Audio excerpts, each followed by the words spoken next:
Hey everybody, welcome to our live studio show here, MXGP-TV.com. It's round 15 of the FIA Motocross World Championship, the MXGP of Pietramurata.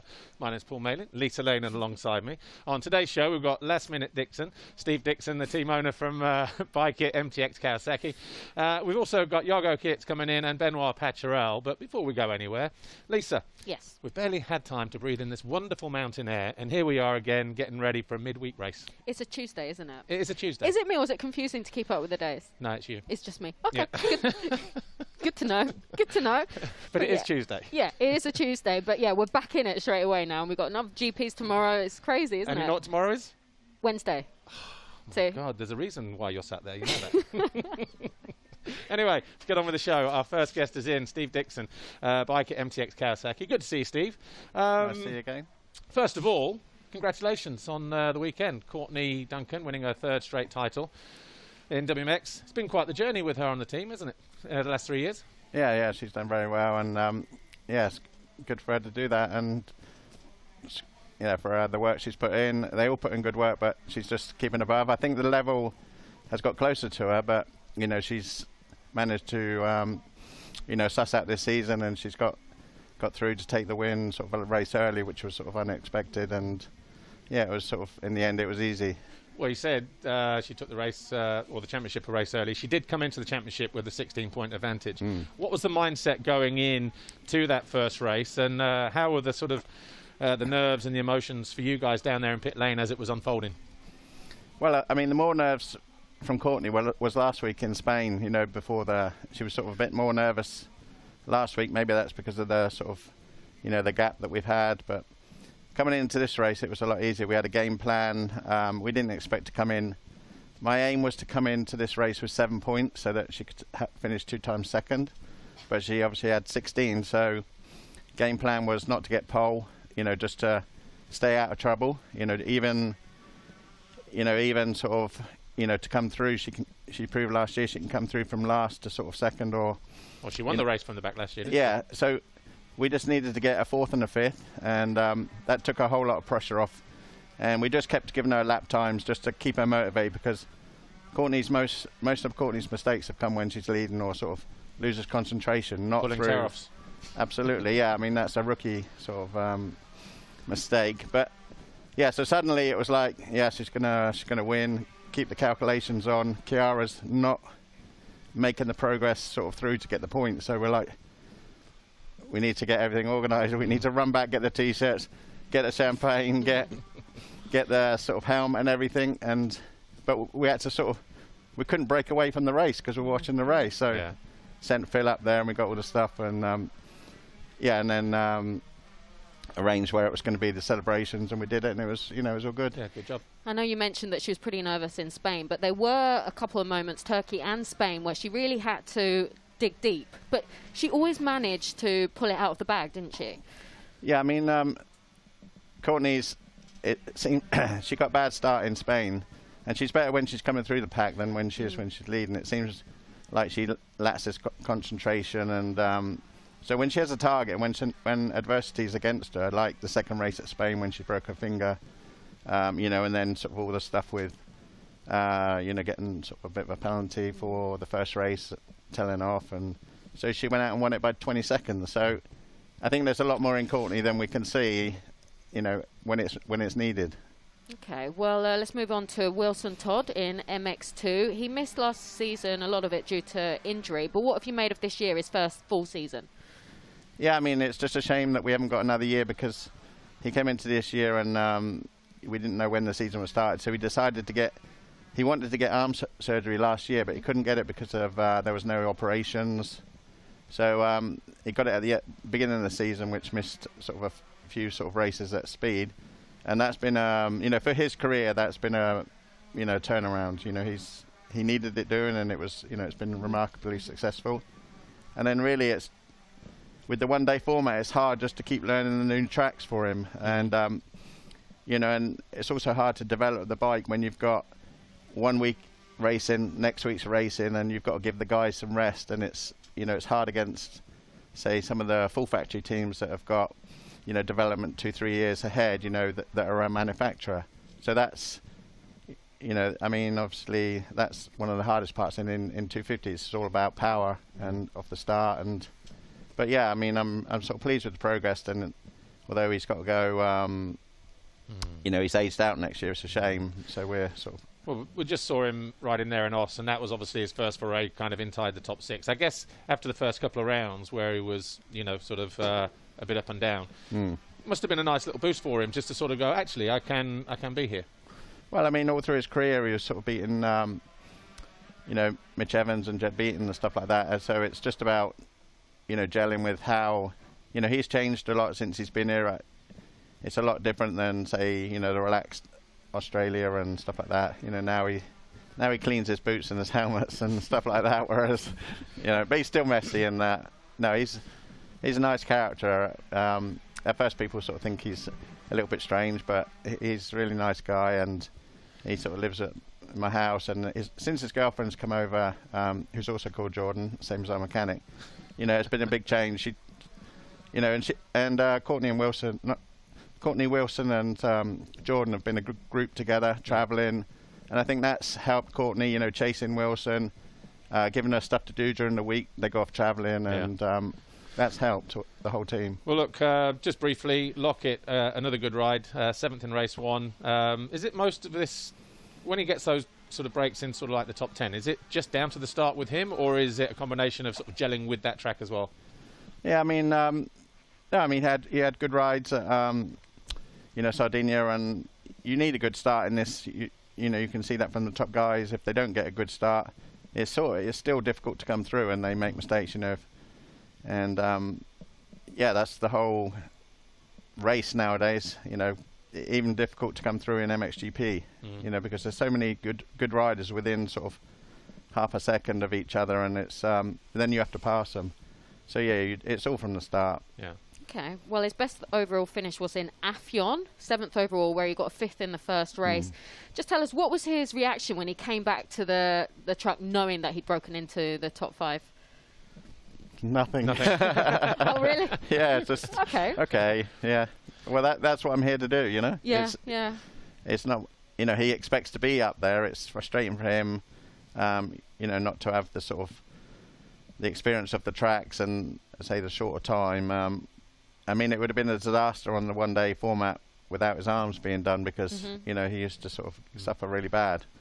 So no, I mean, he enjoys the World Championship, and it's a good variety of tracks, and you know, it's a good paddock life. Cool. He enjoys sort of coming away to deal with the GPs. All right, well, look, we are out of time. Steve, thanks for joining us. All the Steve. Best for the last 4 races here and Mantova. Yeah. Been a long season for you. Yeah. All right, that's Steve Dixon. Our next guest, Jago Kietz, is getting ready to come in and join us now. But before we catch up with him, here's some highlights from here. The MXGP of Trentino, MX2, Race 2.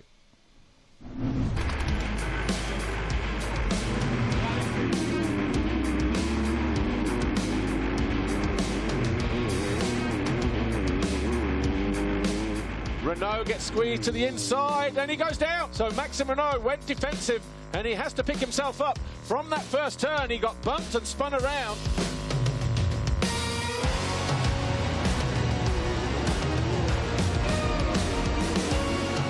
Jago Kietz trying to find his way past Jed Beaton.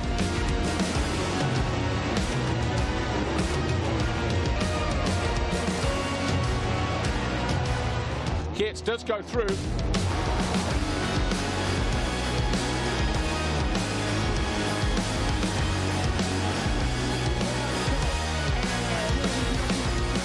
Hoffer is out of second place, so Hoffer spinning up after the finish line turn. Beniston, watch how he grabs it here as he picks himself up, almost collapses in pain.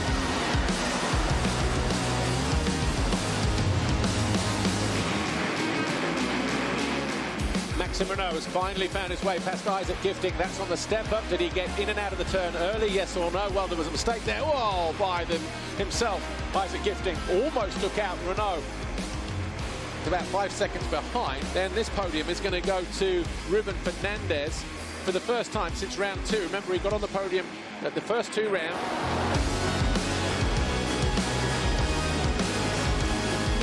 Renault easily up the inside of Guyon, who still believes there's a way around the outside of the series leader. He went 1-1 in Russia. He's gone 1-1 on 2 other occasions since in Sardinia and France. He does it again here in Trentino. And Tom Vial wins the MXGP of Trentino here in Italy.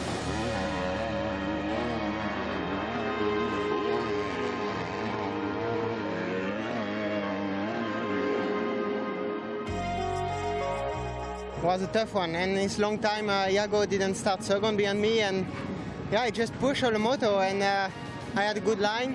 I changed a little bit. I took some inside on the corner at the end too, and then he couldn't pass me, so I didn't do so many mistakes. And I want to thank the team, Joel, for the good training, and it was another great day. Tom Vial on the top step once again as he edges closer to Iago Hirt and Maxime Renault. And in the championship, Maxime Renault, no change in the top 2, but Vial has leapfrogged his teammate Guadagnini into 3rd.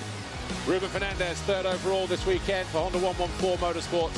2nd, the Monster Energy Yamaha of Iago Hirt. Tom Vial, it was he who grabbed the 2 wins.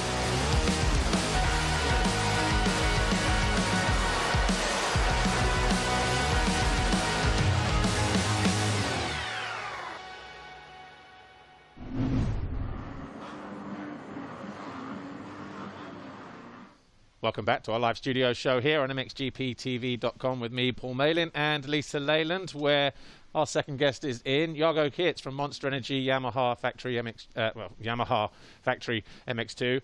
Iago, good to see you. Fantastic location again, but you know we were here already on Sunday. 2nd overall in the championship at the moment. How would you describe your season overall? Are you kind of happy with it, or do you think maybe from your side you expected more? I mean, you are 2nd in the championship at the moment. Yeah, for sure. I expected a little bit more about the season, but yeah, I started with a knee injury, and then before Turkey I did the surgery for my arm. So yeah, it's been a difficult season, but I'm still 2nd in the championship, so it's not that bad.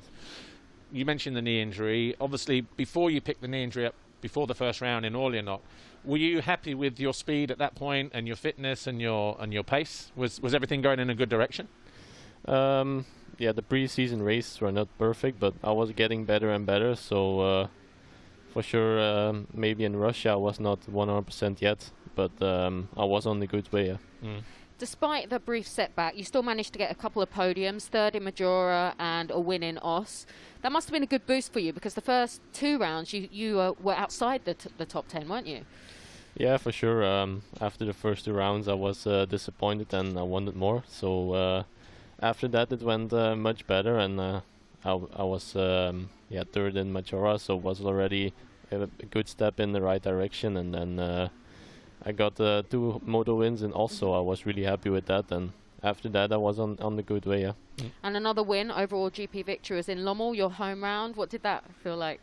Yeah, that was like I think the highlight of the season. Yeah. It was my first win in Lommel, so yeah, it was really nice to do that in front of the home crowd. Living close to Lommel, I mean, I know the geography of where you are, but how far is it, like kilometers and 5-10 minute drive to the track? Yeah, I think it's around 10 minutes, yeah, so it's really close. Well, knowing the history of Belgian motocross, the world champions that have been over the years, did you feel any extra pressure to perform that day or not?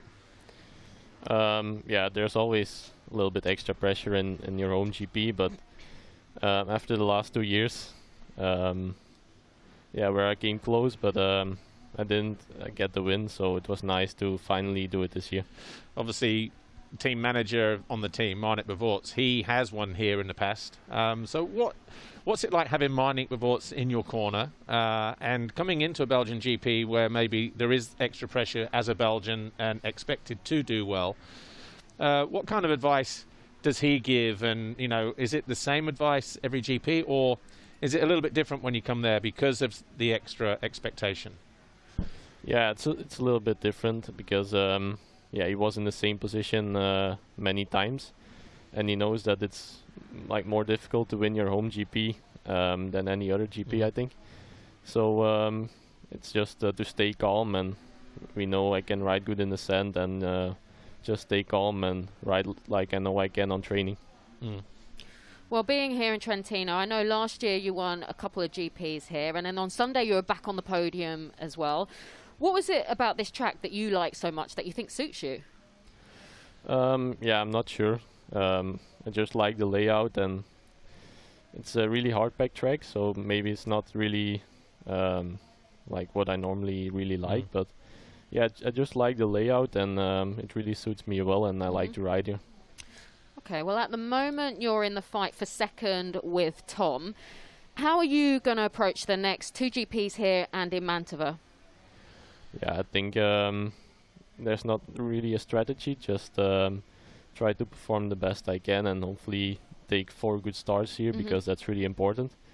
And then hopefully I can fight for the win also in the last 2 GPs here and also in Mantova. Okay. Just briefly, some circuits, some bikes perform really, really well on some circuits. You know, in let's say in Orléans, we've seen Clément de Sal get a couple of Grand Prix victories there. So does that bike work well there? Do you find when you come here, the Yamaha works really, really good on this kind of ground, and you can find traction where maybe other people don't, perhaps? Yeah, for sure. Always when we come here, we don't change anything on the bike. So already from the first laps in the practice, I feel good. So I think it's also a little bit like the frame and just the setup of the Yamaha that really suits the track here. Okay, well look, we are pretty much out of time, but Jago Kits, thanks for joining us here, and all the best for the next 2 GPs and the last 2 rounds in Mantova. Thank you. Let's see where you end up at the end of the championship. Yeah, thanks a lot. Jago Kits, right, we've got some extended MXGP Race 2 highlights now from Trentino, so let's take a look at them before we meet Benoit Paturel. And who is it going to be that grabs that all-important hole shot here? Good jumps. Geiser banging bars, and he gets pushed back, and so too does Hurling.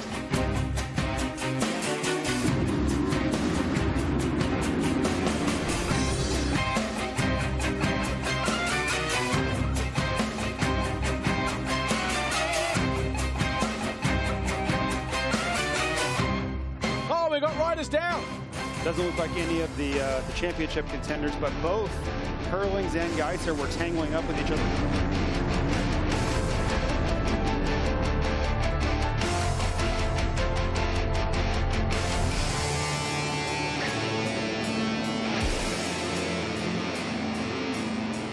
Roman Febvre down the inside of Jacobi.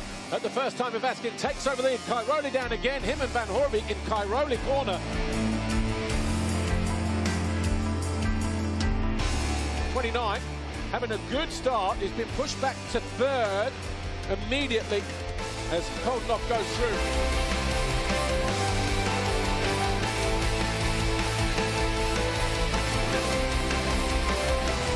Geiser charges down the inside of Jacobi, takes over 3rd place.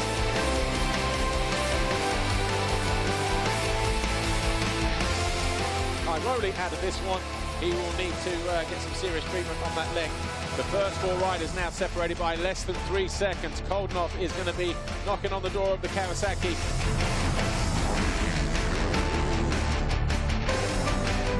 Geiser and Hurlings make a mistake coming out of the turn, and it's Hurlings, though, who does make the pass eventually. Oh, and we got a lead change. And look at the move. Koldunov dives down the inside of Febvre, who looks to respond immediately. He is all at sea. He's on the ropes as Hurlings looks to go around the outside of the Kawasaki now. Another look over the shoulder from Febvre. Fans absolutely loving this. They are animated, and Geiser almost into the rear wheel of Hurlings.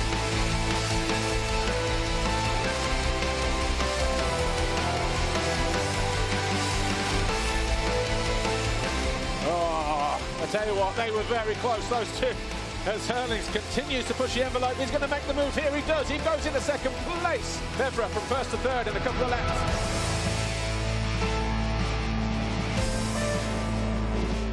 Almost to these two colliding in that 4th corner, but he goes around the outside, cuts to the inside. Pushes Febvre wide. The 2 lines went into 1. He had to be aggressive. He moves into 3rd place. Does Tim Geiser.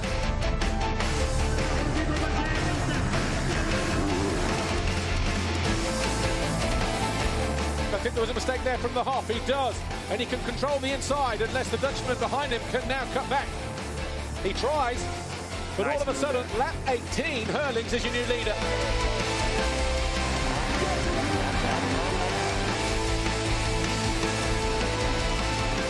Geiser going after Koldenhoff here. This is a battle for second position. Down the back straight, we've seen so much drama down here, the back end, kicking across the left on the Yamaha. Oh, Geiser, is he going to get alongside him? I think he is. No, not able to. He still might make things happen here. He comes back to the inside, but Koldenhoff holds on to take second. Jeffrey Hurlings goes 1-1, puts distance between himself, Fevre here, and Geiser. The first moto I had to fight for the one, but this one I had to fight even more. Like, we got bar banging on the start, and then I was around 15, I think, on the first lap. I was like, okay, I got my work cut out, and I see Fevre up the lead, and Glenn and Tim just in front of me. I was like, okay, now it's go time. So I played it smart. I kept my jokers for the last few laps, so I managed to win this moto. And yeah, number 97 on GP wins, 183, 185 moto wins, whatever it may be. So yeah, it's good. You know, I'm closing in. So it was a good day for the championship as well. So looking forward to Wednesday.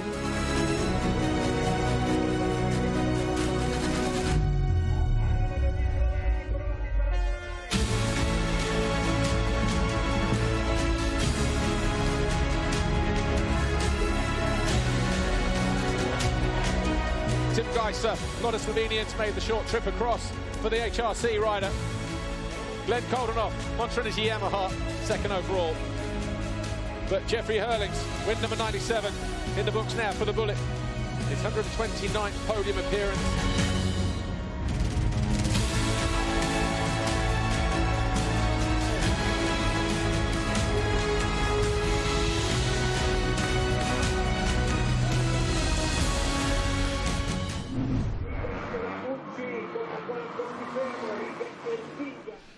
Welcome back to our live studio show here with me, Paul Malin, and Lisa Lane. What a beautiful scene that was there a moment ago. Mountains, Dolomites, beautiful blue sky.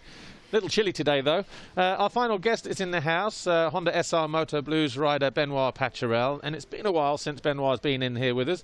Benoit, good to see you. And first of all, how are you? Because the start of the season was quite tough, wasn't it? Yes, exactly. Been a tough beginning of the season for me. I struggle with problem of healthy. It's been a tough year for me. Been 3-4 years I struggle with this. So now I find my healthy back, and I feel better and better, and the confidence is coming back. Also the speed I improve each race, so I think I'm in a good way. Yeah. So feeling 100% now, or close to. Yes, for sure. The physically is coming back. Every week I progress, but I miss the beginning, so you cannot be there directly. But I'm quite happy about my progression, and with the team I feel really good, so it's good. Good. Well, when you came back in Turkey, did you ever think that you'd be selected for Team France to race at the Motocross of the Nations? Yes, for sure not, because yes, normally was Marvin, but yes, it's been a good surprise for me, and mentally, yes, it's been. I was really happy, and make me a small step in my mind to get the confidence back, and I fight hard for this race. Saturday was really good qualification. On Sunday we had a bad luck on second moto with Tom and Matisse. I think otherwise we can get the podium. So, but overall I was really happy. It was a really good experience. The Team France had really good organization for us, and so it's good adventure. Yeah. Well, you said Saturday was a good race. In that MXGP qualifying race, Benoit, it looked like you really wanted to be there, like you really wanted to do your best for your team. Yes, for sure. From the morning I feel directly good, and to fight with the top guy like Antonio and Glenn was really good, and it's proved me like I can still can do so. So now I try to improve every race, and to follow the good guy, have a good start, and stay on a good group. Yeah. Well, since the Motocross of Nations in Mantova, it seems like you are a different rider. You're, like you said, your confidence has gone up. You've been in the last 3 races inside the top 10. Yeah. And you look really strong at the moment. You know, this is Spain. You were strong again here on Sunday. That must be a real good mental confidence boost. Yes, like I told you, it's been a tough year for me, really. I had a really hard moment, but I keep fighting, keep believing on myself, because, yes, before this problem of healthy, I was strong in MX2, and normally you can do the same in MXGP if you work hard. So I still believe on myself. I feel good on the bike. The team did a really great job for me. He really support. Jos is a really good guy and put a lot of effort for a private team for myself. So, and the new Honda 450 is amazing. So it's really a package where I feel good, and I think for a private team, we show we can fight with the factory team, so it's good. Well, when you said fighting with the factory team, you're up there fighting with Jeffrey, Tony, Roman. When you're in the mix with these top guys that are so fast, does that make a difference to your confidence as well? Yes, for sure. Even I can follow just a corner or lap. It gives me confidence for the next races, and I want to stay all the time. I think it's a big step because he's really fast. The top 5 riders are one big step over, but with hard working, I think we can do it on a future. Not this year maybe, but yes, next year we're gonna prepare myself good this winter, and we see. So you stay with the team next year? Yes, normally I stay. I feel good, so yeah. So it's top. Okay. More from Benoit in just a moment. Here's just another quick reminder about the MXGP-TV, the platform. Obviously this year we reintroduced it, a new era, new everything, new look, very easy to navigate. And obviously you can watch live or on demand. And joining us this weekend, we have round 7 for both 125 and 250 European Championships. So make sure you join us live or demand, however as you watch your MXGP racing on the weekends. But back to Benoit, the team that you're riding for, Honda SR Motor Blues.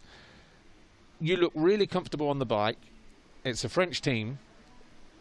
Is this why the team is good for you? That there are a lot of things you're comfortable on the bike, comfortable with people like Jos Salfranc, the team owner.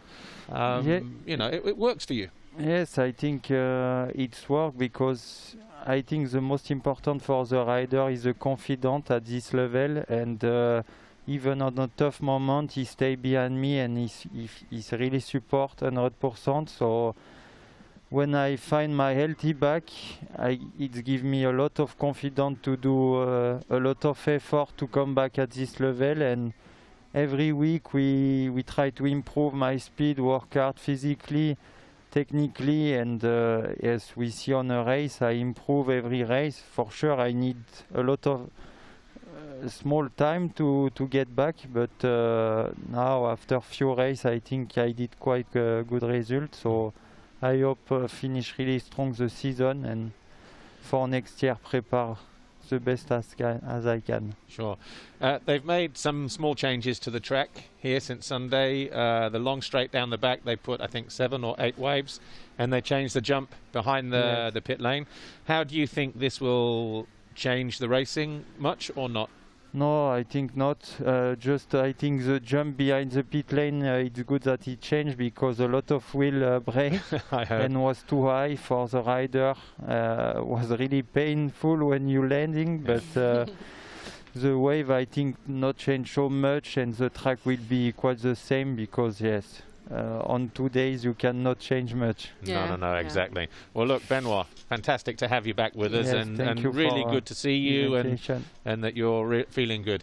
But all the best for the last 4 Grand Prix. Yes, Thanks, thank you. Benoit. Well, we are out of time. As always, you can see there on the bottom corner of your screen when we are back just over 1.5 hours from now with the first 125 race, followed by 250, and it's just EMX 125 action all the way today. Lisa and I will be back for round 16 for our studio show on Saturday. So from us, from Benoit, thanks to Steve Dixon and, of course, Jago Kietz. Thanks for watching. We'll see you Saturday. Bye for now.